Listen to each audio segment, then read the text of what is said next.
So ayun guys, so nandito tayo sa Corniche at ituturo ko kayo sa isa sa mga pinakamagandang pasyalan dito sa Jeddah guys. So ayan, malapit na tayo sa may tabing dagat guys. So ayan, tuturo ko kayo guys. Isa yan sa mga pinakamagandang pasyalan dito sa Jeddah kung pupunta kayo rito. So ayun guys, so ito yung kahabaan ng Corniche guys, Jeddah Park siya guys, So pag pumunta kayo, ito yung una ninyong makikita at isa sa mga magandang tanawin at pasyalan dito sa Jeddah guys. Pag pumunta kayo dito sa Jeddah.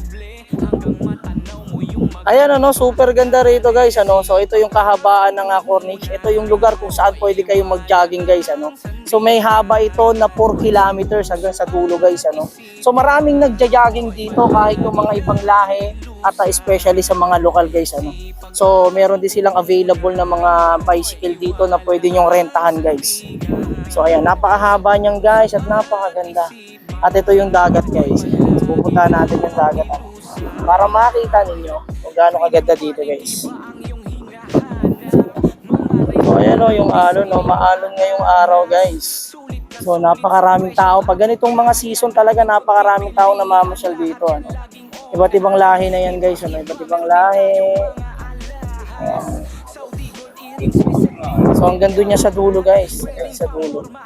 Parang Subic Bay lang ito, Parang Manila Bay sa Pilipinas, Pero yan, napakaganda rin ang tanawin dito sa Jeddah guys. So ayun, tropa natin guys. Ayun, tropa Yan, lupet. Nagbablog din yan. So punta tayo doon, Kasi meron ditong parang nakalagay na Jeddah doon, masarap magpa-picture, Talagang mapipil mo na nandito ka sa Saudi Jeddah guys. So napakaganda, Ayan. So napakarami talagang tao rito. Sobrang hangin ngayon guys. Lugar ika'y sumama, matik happy pag sinabi na gintong Pinoy. Sa ating biyahe sigurado kang mag-e-enjoy.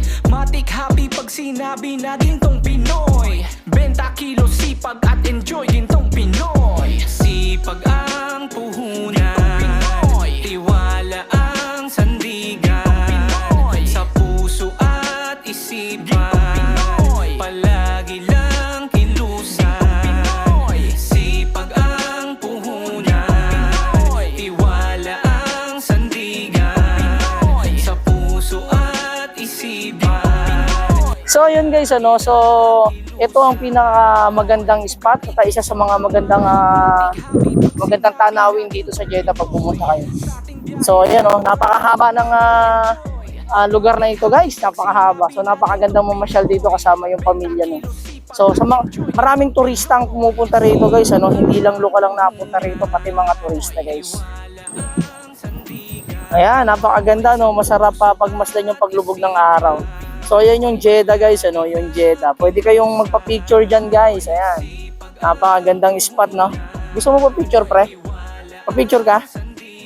Ayan pwede ka na magpa-picture diyan, Mamaya. Ayan. Pwede kayong magpa-picture diyan. So ayan, napakahangin. Kaya sobrang gandang mamasyal dito. So ayan, pwede tayo magpa-picture dito. Medyo lang, against the lights. Pero maganda yung kulay green yan pre, pagkakataon mo na. Tambay ka doon, dali. Pipicturean kita. Ayan guys, meron tayong model. Kaso maraming tao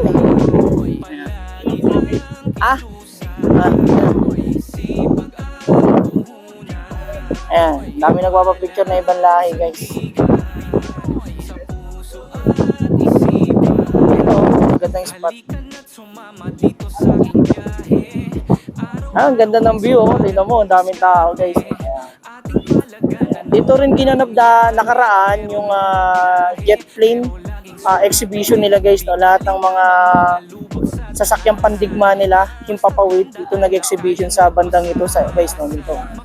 So ayan, napakaganda, Nakaka-relax guys. So ayan, merong mga lokal na talagang dyan lang, naka-stay lang ng ganyan, naka-stay lang.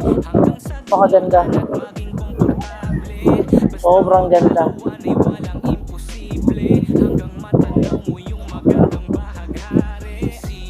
Ganda ng alon.